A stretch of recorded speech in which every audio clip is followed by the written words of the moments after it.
tutti, io sono Bunny Natasha e benvenuti in questo nuovo format, Earl Food Napoli. Vi porterò in giro per le strade di Napoli tra street food, ristoranti, friggitorie, pizzerie, chi più ne ha più ne metta, ad assaggiare i piatti tipici della città. Porto questo format in live sul canale Viola il giovedì alle 21:30, ti lascio il link in descrizione, e il venerdì troverai il video caricato qui su YouTube. Oggi siamo da Puok, uno dei panini per eccellenza più conosciuti in città. Mi raccomando, ricordati di lasciare un like, iscriverti al canale e farmi sapere nei commenti se hai già mangiato un panino di Puok.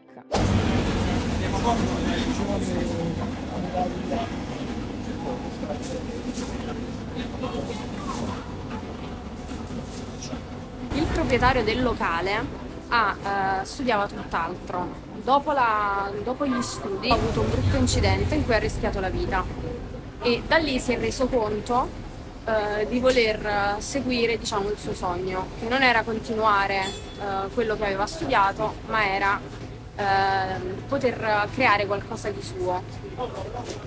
Lui faceva anche YouTube e da lì poi è nato Puok, che si ispira leggermente a quella che è la cucina tipica che gli preparava, diciamo, sua nonna. Infatti c'è un panino che è appunto ispirato a sua nonna. Ora vi faccio vedere anche il menù. Allora, loro hanno tipo dei panini fissi, ok, che sono questi. Allora, genovese, Demogorgon, Diego Armando Masardona, che mi sono documentata ed è, diciamo, dedicato alla Masardona. Poi ci sono panino doppio bacon, Django, sono tantissimi. Piccola parentesi, i panini sono fino ad esaurimento, cioè se finiscono i prodotti non li fanno. No, io prendo Demogorgon. Demogorgon e Masardona? Sì. È arrivato Babbo Natale. Patatine. Cose, no? Quei panini. Questo è un panino, ma li vediamo tutti però. Allora, queste sono le patatine. Sono le patatine classiche con buccia, buone, adoro. Madonna, mi bomba d'orologeria. Questo è il mio. Si sente la pesantezza del friariello qua.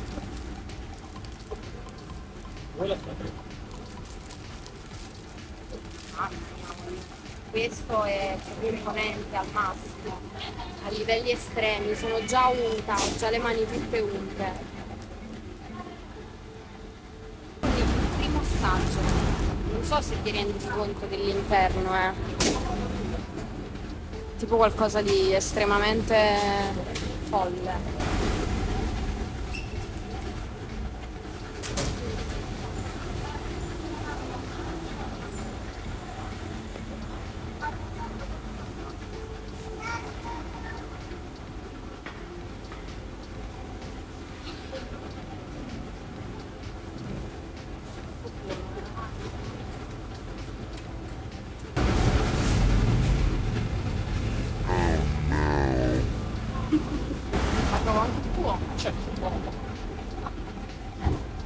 Mi piace molto questo corno.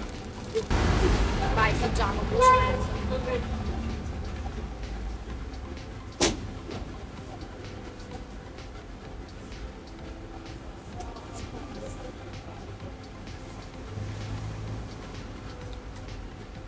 Posso dire che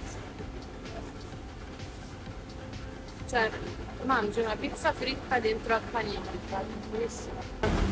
Guardate qua, è gigantesco questa salsina, Assaggia un attimo.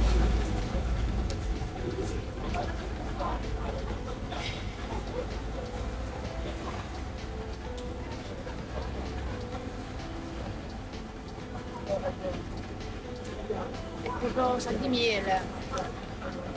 Beh.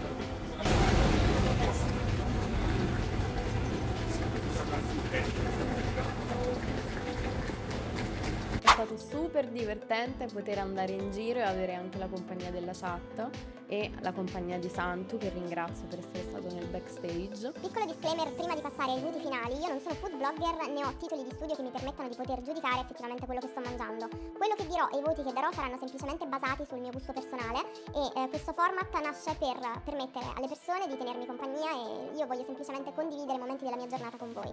Passiamo ora ai voti, li ho suddivisi in cibo, location e prezzo e poi il voto generale. Andiamo al cibo, il mio voto è 7,5, la qualità era buona, il panino era bello pieno, diciamo che non era uno di quei panini poveri di ingredienti. Andiamo alla location, il voto è 8, essendo street food non ha posti a sedere, quindi comprendo pienamente la decisione di non mettere tavolini e quant'altro. È al centro del Vomero, una delle zone migliori della città, e sicuramente facilmente raggiungibile con metropolitana e autobus. Per quanto riguarda il prezzo, il mio voto è 7+. Ho speso 10 euro per il Demogorgon, 10 euro per il Diego Armando Masardona, 3 euro per le patatine, 3 euro per una birra bionda e 3,50 euro per la rossa, per un totale di 29,50 euro. Il rapporto qualità-prezzo in realtà è ottimo, come vi ho detto comunque la qualità del cibo è buona, si trova comunque in un punto abbastanza centrale, facilmente raggiungibile. Come voto generale 8-. Vi ringrazio per essere stati con me fino alla fine di questo video, mi raccomando fatemi sapere nei commenti che cosa ne pensate, se siete mai stati da POC, e noi ci rivediamo la prossima settimana con un nuovo video IRL Food Napoli. Ciao ragazzi!